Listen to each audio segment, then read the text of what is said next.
48 countries, 3 host nations, 1 trophy, and a brand new format that even longtime football fans are still trying to figure out. The 2026 FIFA World Cup is the biggest in history, and if you've been nodding along pretending you understand how it all works, this video is for you. For the last 28 years, since France 1998, every World Cup had 32 teams. 8 groups of 4. Clean. Simple.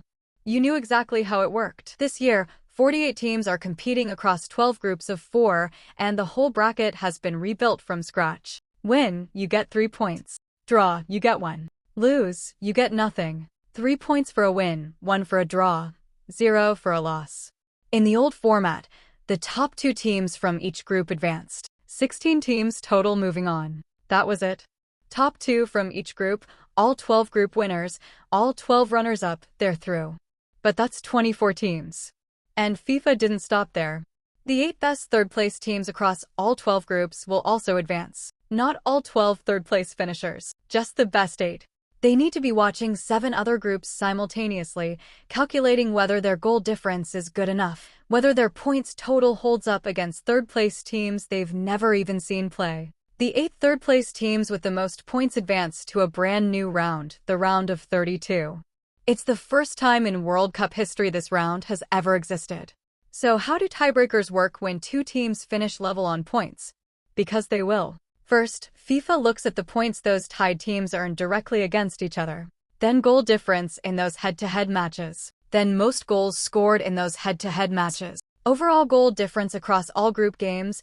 Then most goals scored in all group games. Then a fair play score based on yellow and red cards. And if it's somehow still tied after all of that, FIFA World Ranking decides it. 7 tiebreakers. 7. So yes, being disciplined and not getting booked could literally determine whether your nation goes home or not. This expansion increases the total number of matches from 64 to 104 games, making it the largest World Cup ever. 104 games. For context, that's more matches than the entire NBA regular season for any given team across a full year.